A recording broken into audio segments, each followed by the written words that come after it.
I work at a game development company in Orlando, Florida. It was a stressful couple of weeks for me, and I was really pressed for time before a game's deadline, so I had to stay at the office late almost every night that week. It was a rainy Wednesday night of that week. It was completely pitch black outside, with the occasional strike of lightning lighting up the place, and the sound of the rain pouring on my office window was helping me concentrate on my coding. There was one other person in the office at this point, my coworker Chaz.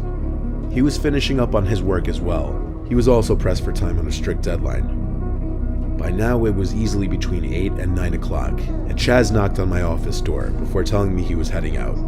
He asked if I was okay locking up the place, and I told him of course. Then he was off on his merry way. I heard the front door of our company's office slam shut behind him, and with that I was alone. Our entire office is in the shape of an L. The entrance is at one end, and my office is down the short line of the L, basically the corner office.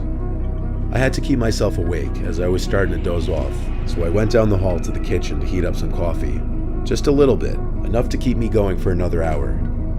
I leaned on the counter by the coffee maker, waiting for it to heat up, when I heard this.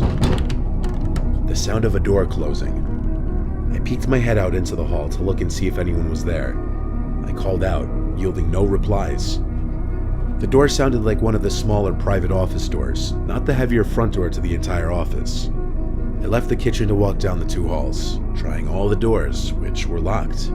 Then I got to my little hall, and all 3 doors in this hall were shut, including mine. I left that door open 1000%, and there was no draft in here as all the windows were closed. I felt like someone had to still be in the office pranking me. I opened my office door with force, expecting someone to be in there jumping out at me, but no. My office was how I left it. The chair, my computer, everything. It was just a little odd to me that the door closed on its own because it had never done that, but I moved past it and continued my work.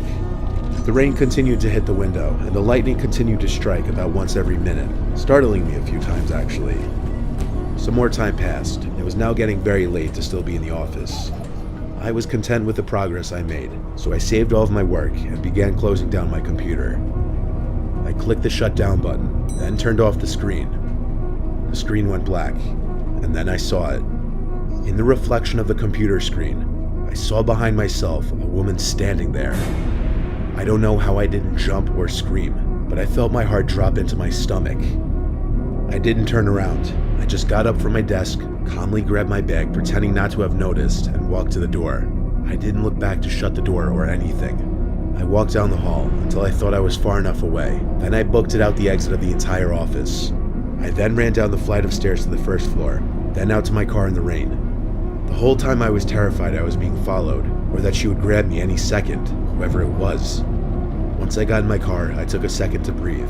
Then I looked up at the window to my office. The light was still on in there, and I'm quite sure I saw a small kink in the blinds, as if someone were on the other side looking down at me. I called one of my bosses, Miranda, at once, and she confirmed no one else should have been there.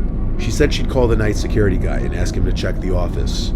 Luckily, I got to go the hell home. Later that night, Miranda called me and said the security guy was in the office but didn't see anyone. I told her what I saw one more time, and it freaked even her out.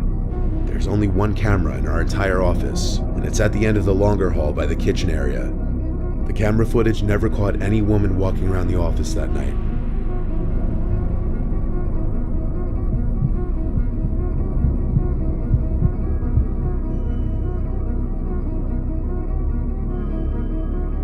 A long time ago, I did security work in an office building in Midtown Manhattan. It was mid-November, so one of the offices was looking to start decorating their office space with Christmas decorations, which were held in the basement along with other storage. I usually stood in the lobby area of the building just as general security. It was usually an uneventful job for the most part. But on this cold November Monday, my view of this job changed entirely. An employee of this dermatology office on one of the upper levels of the building apparently had gone down to the basement and had reported that all the lights were out and that the elevator wasn't running to the basement floor. This sounded like the electrician's job, until I was also told that there were multiple broken-in doors down there, implying a break-in over the weekend. That's when it became my job to go down there and investigate. Since the elevator wasn't going down to that level, I would have to take the stairs down there. I was going down there alone since I was the only security guard on duty that day. I took a flashlight with me down there since the power was out. I'd be lying if I said this wasn't nerve-wracking going down there alone. On this level was just storage, electrical components, and janitorial equipment. It was a small maze of corridors with different rooms, and navigating this in the dark with nothing but a flashlight was making the hairs on my body stand up. There were different doors in the corridors, which would lead to different storage rooms for many of the different businesses that rented office spaces in the building. And the call turned out to be true. Many of these doors were bashed in. Some of them were so badly damaged that they looked like they were destroyed with an axe. This was more serious than I thought. I was just a security guard. I didn't make enough money to go searching for potentially dangerous people in the basement without a gun. I looked into each room with broken down doors, but each room still seemed to be full with supplies. I couldn't find any trace of theft, but someone clearly came down here with a purpose.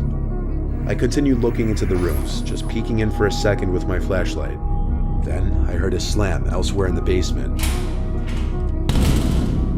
And suddenly everything went dead silent.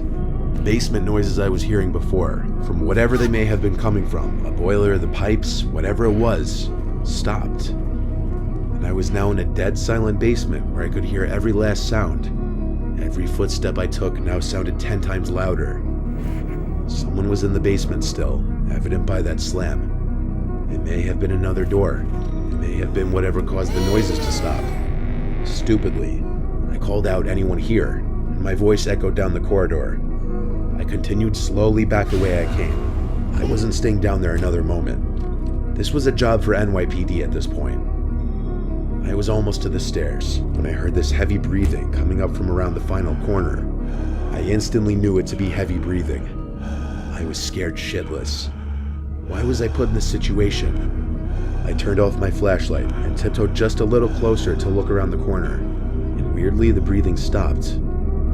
I said one hello, then turned the flashlight back on. Even though the light wasn't aimed exactly in that direction, I still easily saw this extremely tall, hunched-over figure facing the wall with some kind of long object that could have been a weapon in his hand.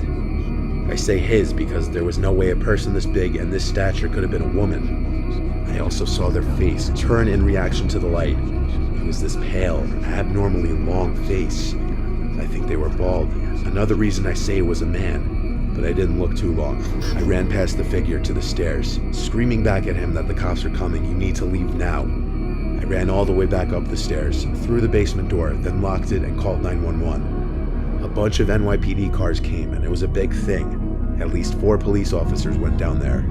I felt pretty useless, I have to say, but removing a dangerous, armed, giant human from the basement with the lights off was not in my job description. I was in the lobby when the officers came back, alone. They didn't have that person I saw with them. They couldn't find him. One of the building's electricians came to fix the electrical issues in the basement. It had something to do with the circuit box in the basement being tampered with. With the lights back on, police still couldn't find anyone down there. There are multiple stairways back upstairs from the basement, which he may have left through. Everyone believed what I saw, though. Those doors didn't smash themselves open. I took sick days the next few days, and every night for a week, I'd lay awake, constantly checking around my room in the dark, scared I'd see some giant figure standing in one of the corners.